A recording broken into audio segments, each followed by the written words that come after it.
Stay tuned. We're pretty charged up about a big event that's coming to Huntsville this weekend. And we think you will be too.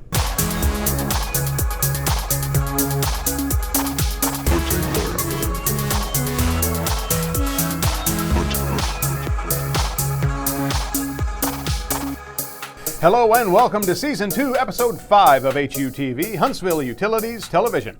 I'm Todd, joined as always by the Bonnie to my Clyde and the Jekyll to my Hyde, Amanda. Hey everybody. We've got some in-studio guests we're going to introduce you to here shortly, but first, we want to remind you that HUTV would not be possible without the support of our sponsors. And here with this week's sponsor is the life-size cardboard cutout of our president and CEO, Wes Kelly. This week's episode of HUTV is brought to you by cookie jars. Don't just leave your cookies lying around all willy-nilly. Keep them in a cookie jar.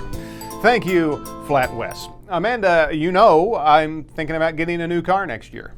Yes, you've mentioned that, and I know you've got a lot of different models in mind. That's true, but one thing I am seriously considering is going electric. Well, you and I both know a lot of people that have made the jump and are really happy with it. Yes, and you know, coincidentally, this just happens to be National Drive Electric Week, and we've got a couple of electric vehicle experts joining us to talk about a big electric vehicle event that's coming to Huntsville this weekend. Yes, we do. So let's welcome our guests.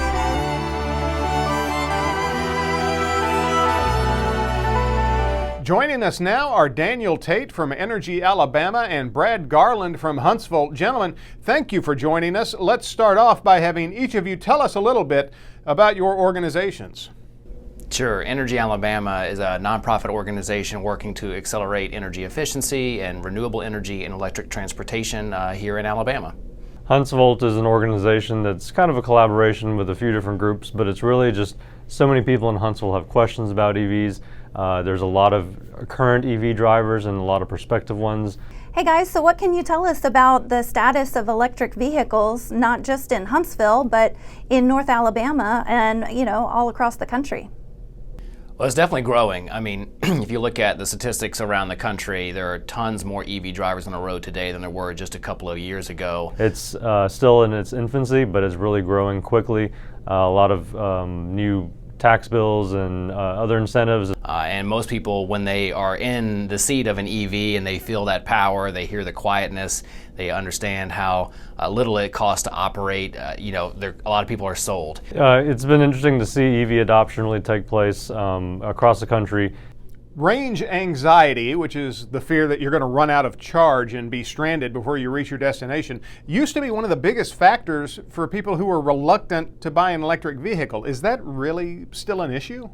Well, I think you're right. I mean, if you think about where EVs are today versus where they were just a few years ago, you're able to get from Huntsville almost to the beach on many of the vehicles that are coming out now that have 400-mile ranges. And I've got 2 younger kids, and so basically whenever we have to stop to charge, it's also the time that we do restroom breaks and grab a snack or grab lunch or dinner, whatever that may be. It's a great stopping point for them too, to go ahead and stretch their legs, run around a little bit. Long range trips, you are going to need to stop for a charge, but you're also going to need to stop to eat. You're also going to need to stop and use the restroom, right? And so making sure that we have that infrastructure that is going to be in those places where people are going to need to stop anyways to be able to eat, to be able to use the restroom, so that you're right, they wouldn't be making significant changes to the trip anyways, they're just going to be charging at the same time.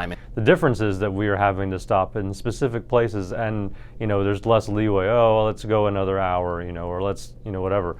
That leeway is gone, where we do need to stop according to kind of a plan, and there are lots of apps out there that can satisfy that. So where are some of your favorite places to stop and charge in Huntsville or Birmingham or just in the Southeast in general?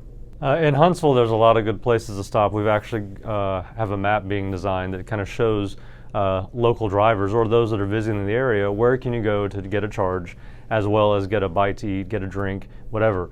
Here in Huntsville, kind of the more common ones, Campus 805 has some NEMA 1450 plugs, Stovehouse has some J plugs.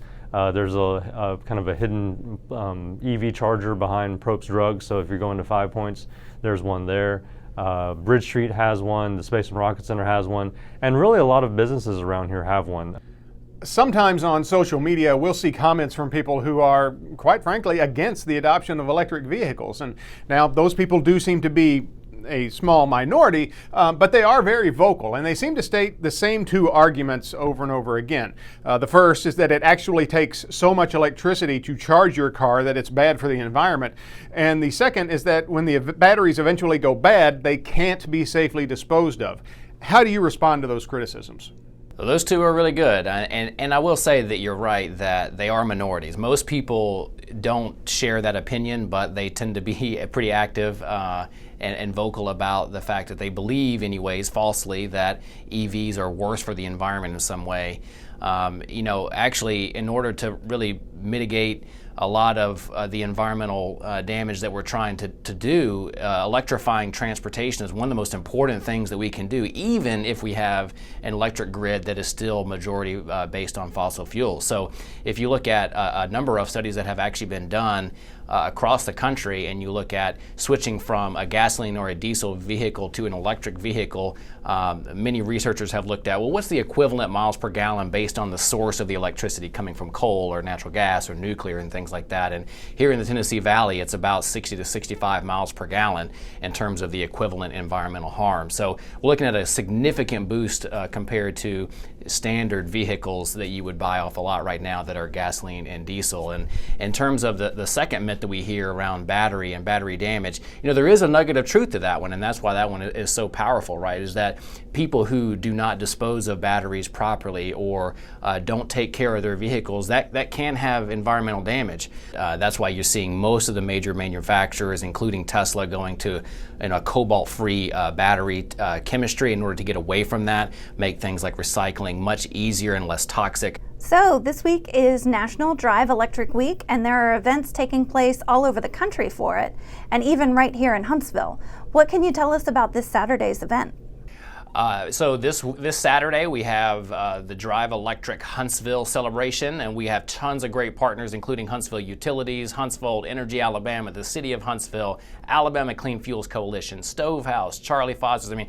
All of these organizations that are coming together to bring this event to folks here in Huntsville. The last one we had that was kind of a mini version of this in May at Mid-City, there was a huge turnout then, even though it was kind of just to aim to be a smaller event, but that shows the interest that is out there in the city in North Alabama. This particular event, anybody who either has an EV and wants to show it off, let's be honest, I'd love to show some folks what I went through and some of the questions I had and how I solved them. So we'd love to invite EV drivers, but most importantly, prospective EV drivers, people who are thinking about purchasing a vehicle. We would encourage you to not purchase a vehicle until you come to this event, and make sure to talk to people who have already made the leap to electric. Especially for some of these EVs you can't buy directly in the state, so there's not a way to easily see some of these, so this is a great time to come out, see what may be available, even if you can order it but you can't go and see one. You can kind of really get a preview of what it's like, get a lot of questions answered, people from all walks of life about, well, how do kids fit in this, how does luggage fit, what about for long trips.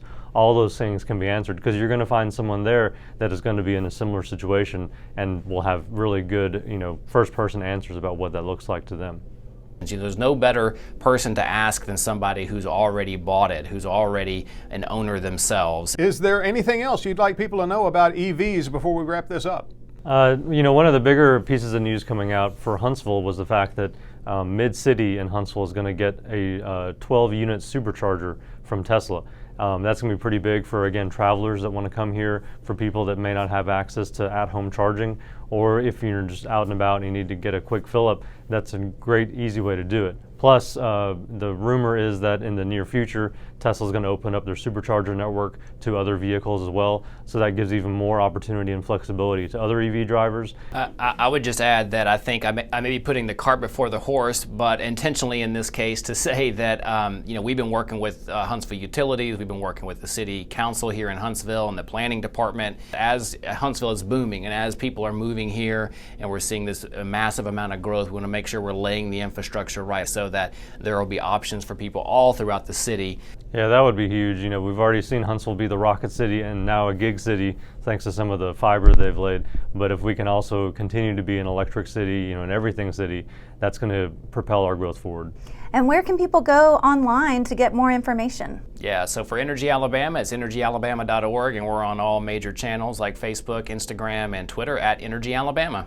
To learn more about Huntsvolt, go to huntsvolt.com. Definitely subscribe to our YouTube page, which has a series of videos just about how this works in Huntsville, how it works in Alabama, what to expect, what to look out for.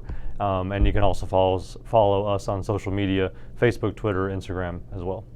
Thanks to Daniel and Brad for joining us today. Remember, the event is this Saturday, the 25th, from 2 to 5 at Stovehouse. And you can find out more about it by going to driveelectricweek.org and entering Huntsville in the RSVP box. We hope to see you there. We're a little short on time today, so we're going to go ahead and wrap up this week's episode. But don't worry, we'll be back again next week.